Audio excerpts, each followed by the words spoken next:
This is Go for Brush Studios, aka Dana Talbert, and we're on part 2 of my readings, and we are on chapter 4. The air felt stale as the wind blew through my cloak.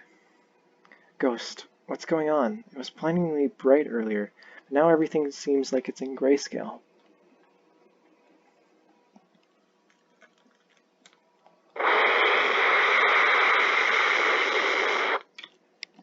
That can't be good.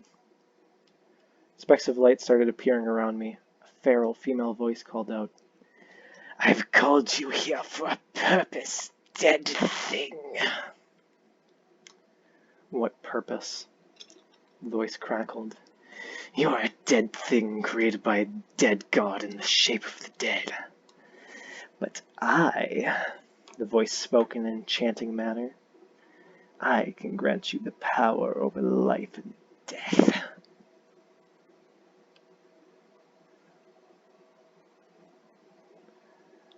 What do you get out of this? There was no response for 10 minutes. The voice spoke sharply. For every victory you claim in the name of me, I gain power. What if I reject your offer? Your compliance isn't a factor. I began to stumble and then lost consciousness. I woke up inside a ruined building. Ghost, what happened? You mean we left the cave and returned to where that servitor was? Who was that voice that spoke to me in the cave? What voice? All I heard was some gabal, then we left. Guess it doesn't matter. We need to contact the others. We already did? They're waiting for us back at W.I.P Labs. Then let's head out. Chapter 5. The return trip was silent. Most fallen patrols had retreated to lost sectors in fear of the Cabal, and they had their efforts trained on the city. After what seemed like hours, we returned to W.I.P Labs. What happened to Mr. Strong's silent type? Asked Northa. The servitor must have gotten him, I spoke dryly. Oh, well, you'll have to inform Gladio when she wakes up. Honestly, I never liked the guy. Next morning, I informed Gladio of how I lost Salvik. She seemed unfazed by the news. Then I heard a banging noise coming from the W.I.P Labs door behind us. Gladio, did you hear that?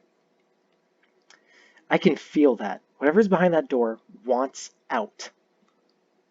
We should set up camp somewhere else. Whatever's behind that door is probably dangerous. All right, let's move out.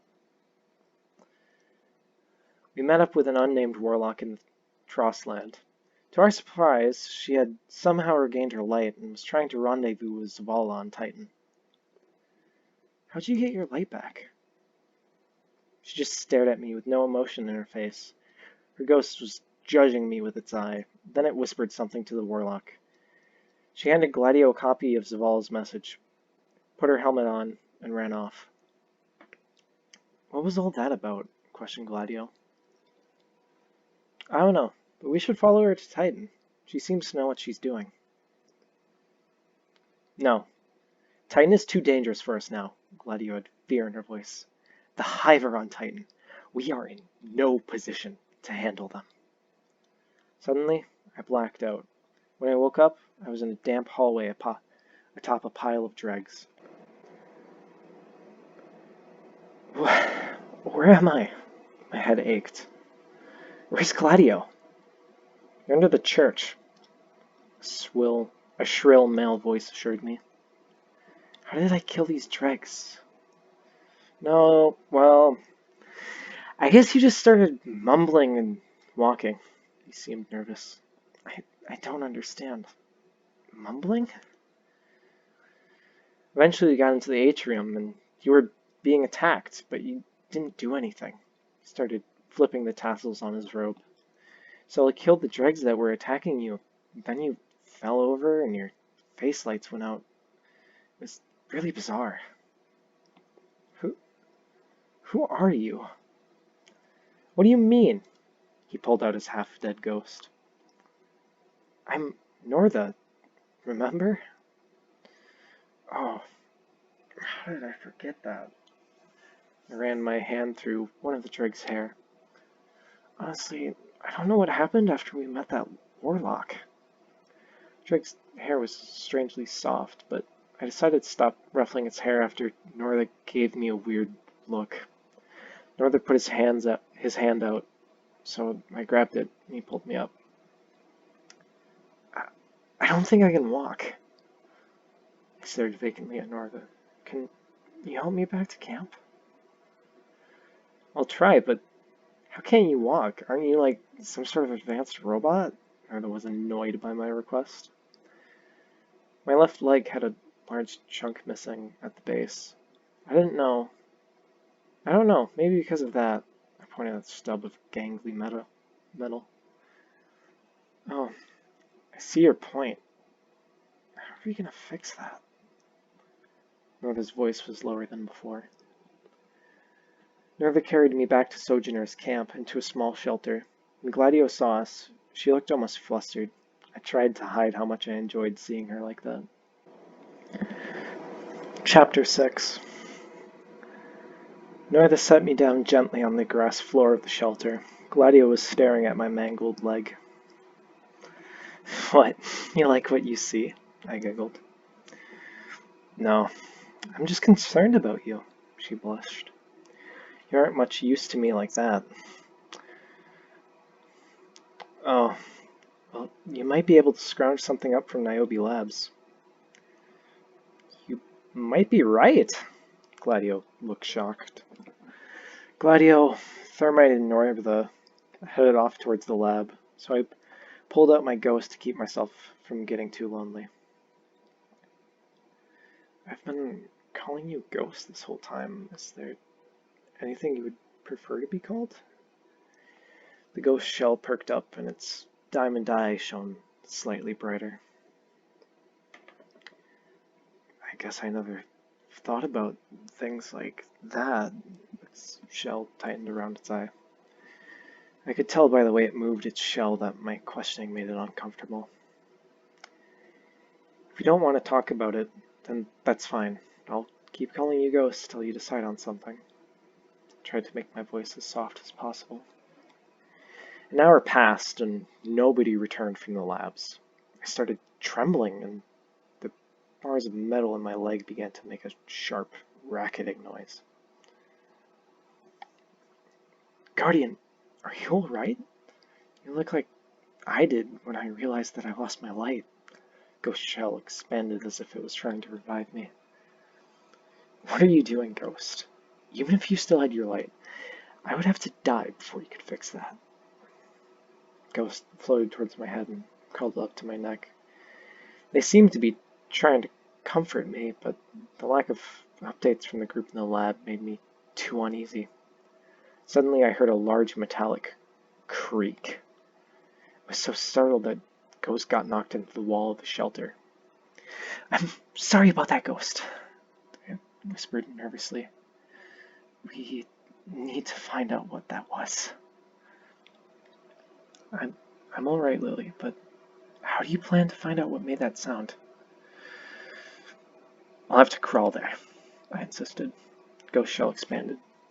You're insane. I got myself into an upright position, then shifted my body forward so I was lying on my stomach. Once I was on my stomach, I started moving my arms in front of me and used them to drag myself forward. I continued this for an hour and only made it halfway to the wire bridge that led to W.I.P Labs. Is anyone there? I shouted nervously. There was silence for a moment. Then I saw a hand reach up from where the bridge connected to the cliff face. Slowly, the person to whom the hand belonged to rose from the edge of the cliff. I couldn't make out who it was at first, but as they approached, I started to recognize them. Thermite! Is that you? Yeah, the bridge is broken, he exclaimed. Northa and Gladio are stuck on the other side. Core systems damaged. Activation of subroutine Lilly is now top priority.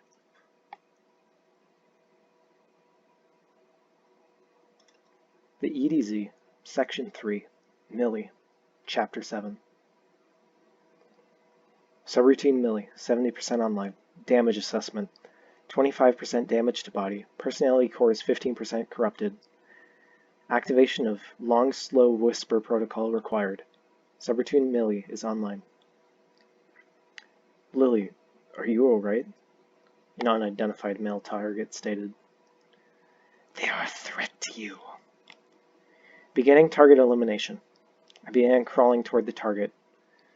Once I reached him, I grabbed my hand cannon from its holster and shot at his chest in the vicinity of where I assumed the creature's heart would be.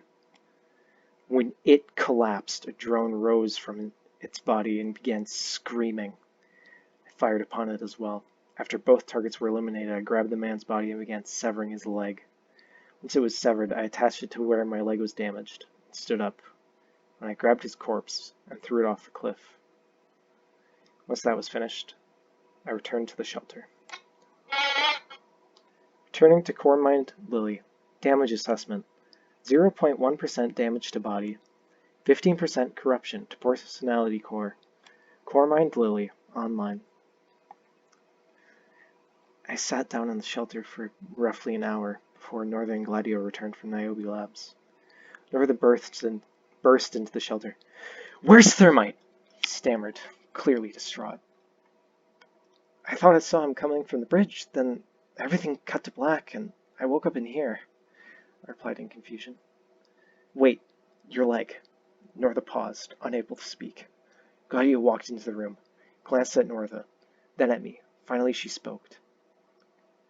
Why do you have Thermite's armor on your leg? She sounds stern. Did you kill him? He was my friend. I don't know what you're talking about. I saw him come from the bridge. He's probably just outside looking for supplies. I hesitated with my answer. As for this armor, I don't know what you are talking about. My leg is still messed up. No, it isn't. See for yourself.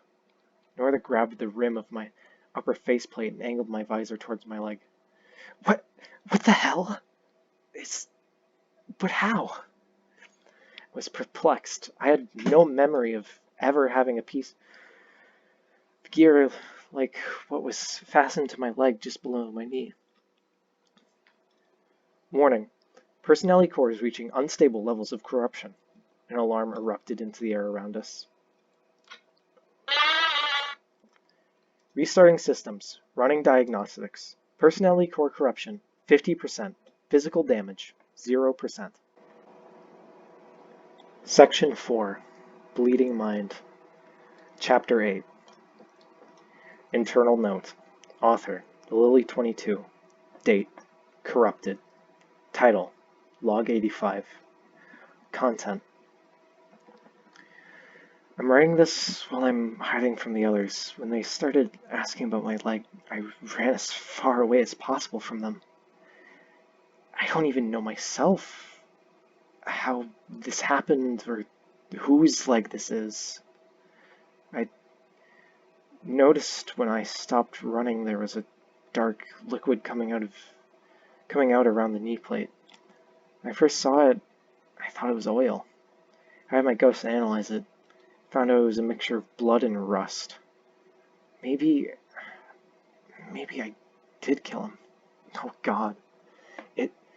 It can't be. There's no way this is like... Whoever's leg this is, I need to get rid of it as soon as possible. But I don't know what I could replace it with. I know there's a Seraph bunker in the sludge. Maybe there's something in there I can use? I don't know. I just need to get rid of this thing. No end. I walked for weeks to get to the Seraph bunker. When I got there, the entrance was sealed shut, with no external way to open it. Going here was a waste of time, I muttered. Well, you did, at the least, create distance between us and the others, Ghost chimed in. They weren't even following us. They weren't a threat. They certainly aren't now. I paused to think. Without their light, they couldn't make a trip like this. They're both awoken. They have limited stamina. Day into a walk like the one we did to get here, and they would have collapsed. This was a mistake. I need to figure out what's been going on. I don't know if it was that voice from the cave, or if it's some sort of subroutine from the Golden Age. But whatever is going on, it needs to stop. Thank you so much for listening to this. I honestly don't even know if this video is going to end up uploaded or not, but if it is uploaded, I hope you enjoyed it. This has been a writing project that I've been working on for almost 2 years now. 3 if you count when me and my friends first started just messing around in D1 creating our own story. If this part of the story seemed a little confusing, it's because it was a little confusing bit of lore that we did back when we first did this as just a group of friends messing around, sometimes quoting bits of Destiny lore. So, depending on how much lore you know, this part was either really confusing because you didn't know anything going on, or really confusing because it contradicts some existing lore. And that's just because when I first started doing a series with my friends, I didn't know very much lore. In fact, I never played Destiny 1, and I certainly hadn't read the Grimoire. I was just going off of some random stuff I found from My Name is W.I.P and some old Destiny theory videos, which I cut most of the stuff from those out of the story, but just because it didn't line up with current lore.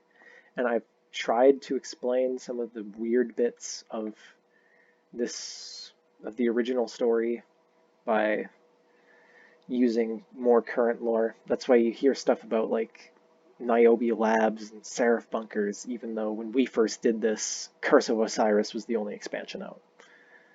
Anyway, I hope you all enjoyed. I'm sorry if this section was confusing. I might do a character breakdown video where I explain each character and their roles, because I need to take a break because I've officially recorded all of the audio that I have story written for, so I need a little break to collect how the story is going to go from here. So, well, not how it's going to go, but how to explain where it goes, because I know how the story ends, but I've essentially changed everything in the story besides about the beginning, the middle, and the end.